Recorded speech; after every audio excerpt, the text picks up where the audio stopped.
आपको बताते चलें कि मामला है सूबों के इंतखाबात का। तो सदर पाकिस्तान ने पंजाब और खैबर पख्तूनख्वा में इंतखाबात की तारीख दे दी है। सदर का पंजाब और केपी में 9 अप्रैल को इंतखाबात कराने का ऐलान सामने आया है। मशावरत के लिए इलेक्शन कमीशन को बुलाया गया था। इलेक्शन कमीशन के कमिश्नर को वो नहीं गए, उन्होंने ख़त लिख दिया था। सेक्रेटरी इलेक्शन कमीशन की जानिब से ऐवान सदर को पहुँचा था, मौसूल हुआ था। उन्होंने कहा था कि हम इस इजलास में शिरकत नहीं करेंगे और इलेक्शन कमीशन ऐवान सदर के इजलास में शिरकत नहीं कर सकते क्योंकि उनकी तबीयत नासाज थी, इसलिए वो नहीं आए। और सूबे में इंतखाबात के मामले में अदालतों में ज़ेर समाअत था ये मामला।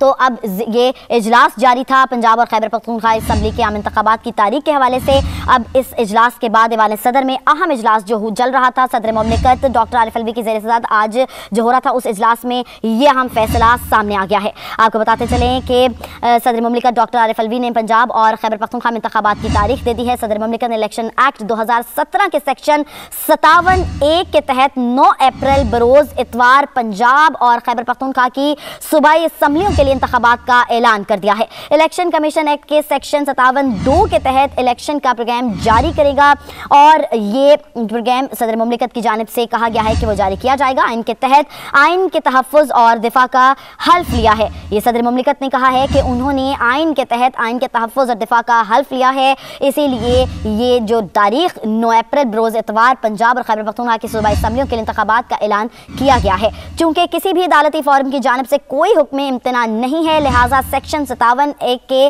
तहत सदर इख्तियार के इस्तेमाल में कोई रुकावट नहीं है। उन्होंने अपना सदर इख्तियार जो है वो इस्तेमाल करते हुए 9 अप्रैल बरोज़ इतवार पंजाब और केपी की सूबाई असम्बलियों के लिए इंतखाबात का ऐलान किया है और उन्होंने सेक्शन 57(a) के तहत ये इख्तियार इस्तेमाल किया है। आपको बताते चलें कि आइन और कानून में 90 दिन से ज़ायद की ताख़ीर की इजाज़त नहीं मिलती है। सदर की जानिब से कहा गया है कि आइन शिकनी ना हो, इसीलिए ये कहा गया है क्योंकि 90 रोज़ में ये इलेक्शन करवाने होते हैं। इस वजह से अब मैंने ये सदर का इख्तियार इस्तेमाल किया है। आइन के खिलाफ वर्जी से बचने के लिए इंतखाबात की तारीख का ऐलान करने का अपना आइनी और कानूनी फ़र्ज़ अदा करना उन्होंने ज़रूरी समझा। ये कहा गया है सदर ममलिकत आरिफ अलवी की जानिब से। उन्होंने कहा कि पंजाब और खैबर पख्तूनख्वा के गवर्नर सूबाई असम्बलियों की तहलील के बाद 90 दिन के अंदर इलेक्शन की तारीख मुकर्रर करने की अपनी आइनी जिम्मेदारियां अदा नहीं की गई थी, इसलिए मैं ये समझता था कि आइन और कानून 90 दिन से ज़ायद की ताख़ीर इजाज़त नहीं देता और पंजाब और खैबर पख्तूनख्वा के गवर्नर सूबाई असम्बलियों की तहलील के बाद 90 दिन के अंदर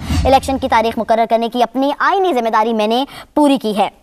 इस तर्ज अमल से ताख़ीर और आइनी शिकों की खिलाफ वर्जी का संगीन ख़तरा पैदा हो रहा था। सदर ममलिकत की जानिब से ये भी कहा गया कि दोनों आइनी दफातर उर्दू की पुरानी मसल पहले आप की तरह गेंद एक दूसरे के कोर्ट में डाल रहे थे और इलेक्शन कमीशन पहले ही आइनी अहदेदारों के नाम अपने मुख्तलिफ खतूत में इंतखाबात की मुमकिना तारीखों का इशारा दे चुका है। ये भी कहा गया सदर ममलिकत की जानिब से कि इन खतूत में 90 दिन के अंदर इंतखाबात कराने की इलेक्शन कमीशन की जिम्मेदारी ज़ाहिर होती है।